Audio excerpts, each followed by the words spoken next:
Subscribe कीजिए Rohan slab को और बेल आइकन को दबाइए मेरे नए वीडियो सबसे पहले देखने के लिए। हेलो दोस्तों, मेरा नाम है रोहन और आप देख रहे हैं रोहन स्लैब। आज की इस वीडियो में आप सोच रहे होंगे रोहन ये व्हाइट बोर्ड एक स्केच पेन लेके खड़ा है, सोल्डिंग आयरन क्या छोड़ दिया? नहीं। तो आज की इस वीडियो में हम एक कंपोनेंट के बारे में जानेंगे, वो है कैपेसिटर। कैपेसिटर एक्चुअली होता क्या है, माइक्रोफैरेड उसमें क्या होता है, वोल्ट क्या होता है, कहाँ उसको लगाते हैं, तो आज की इस वीडियो में हम वही सीखेंगे। और एक बात, अगर आपने मेरे चैनल को सब्सक्राइब नहीं किया तो जल्द से जल्द जाके सब्सक्राइब कर लीजिए, लाइक का बटन दबा दीजिए और ये वीडियो को लास्ट तक देखिए। तो चलिए शुरू करते हैं इस वीडियो को। तो आइए जानते हैं कैपेसिटर होता है क्या। Capacitor device to store energy, ये एनर्जी का स्टोर हाउस है। बट एक चीज ध्यान में रखिएगा, कंफ्यूज मत होइएगा, ये एनर्जी का स्टोर हाउस है ना कि करंट का। तो आप मेरे को पूछ रहे होंगे अगर एनर्जी का स्टोर हाउस है तो ये बैटरी क्यों नहीं है? तो आइए इनकी भी कुछ सिमिलैरिटीज है। तो ये जानते हैं comparison between batteries and capacitors. हम कंपेयर करते हैं बैटरी और कैपेसिटर को, सिमिलैरिटीज देख लेते हैं। एनर्जी, ये दोनों एनर्जी के स्टोर हाउस है। कोई भी सर्किट में अगर आप लगाते हैं कैपेसिटर को और बैटरी को, दोनों पोटेंशियल डिफरेंस देते हैं। इनकी कुछ डिफरेंशिएट रिलीज ऑफ एनर्जी, मतलब इनका एनर्जी रिलीज करने का तरीका अलग है। Way to store energy, energy store करने का भी तरीका अलग है। अमाउंट ऑफ एनर्जी स्टोर, ये जो अमाउंट मतलब जो क्वांटिटी में ये लोग एनर्जी स्टोर करते हैं, कैपेसिटर्स और बैटरी दोनों के अलग है। ये जान लेते हैं कितने टाइप के कैपेसिटर्स होते हैं। और टोटल दो टाइप के कैपेसिटर्स होते हैं, पोलर कैपेसिटर्स और नॉन पोलर कैपेसिटर्स। तो पोलर कैपेसिटर्स कहाँ लगते हैं और नॉन पोलर कैपेसिटर्स कहाँ लगते हैं?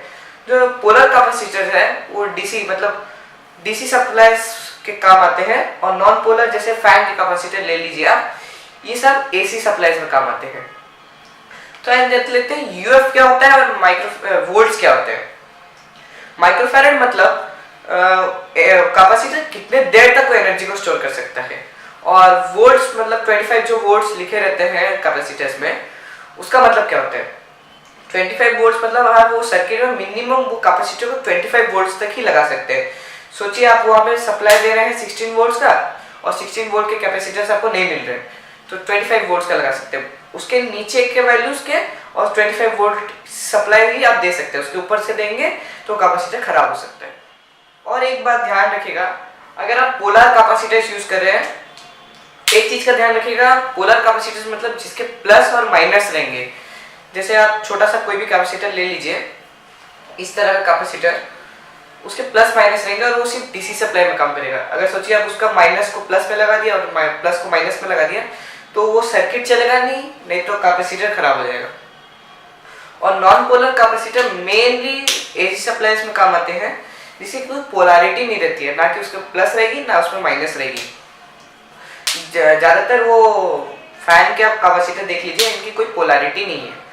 और ये जो फैन की कैपेसिटर रहती है, इनका यूएफ बहुत कम रहता है, क्योंकि एसी सप्लाई को लोग बहुत कम देर तक स्टोर करके रखते हैं, क्योंकि विद इन फॉर ज़्यादा से ज़्यादा 2-3 सेकेंड्स के लिए। तो और डीसी पावर मतलब ये वाली पोलर कैपेसिटर्स देख लीजिए कि कुछ जितना जितना यूएफ बढ़ता जाएगा उतना एनर्जी लोग स्टोर करेगा। सोचिए आप देख लीजिए, 2000 यूएफ का कैपेसिटर लिए और 3000 यूएफ का कैपेसिटर लिए, तो ज़्यादा एनर्जी 3000 कैपेसिटर वाला स्टोर होगी, 3000 यूएफ वाली कैपेसिटर में, और इन कंपैरिजन टू दिस ये इसमें कम होगी। तो दोस्तों आज के लिए बस इतना ही, फिर मिलते हैं और कोई वीडियो में। अगर आपको ये वीडियो अच्छी लगी लाइक कर दीजिएगा, शेयर कर दीजिएगा और सब्सक्राइब कर दीजिएगा। तो मिलते हैं और कोई वीडियो में, तब तक के लिए बाय बाय।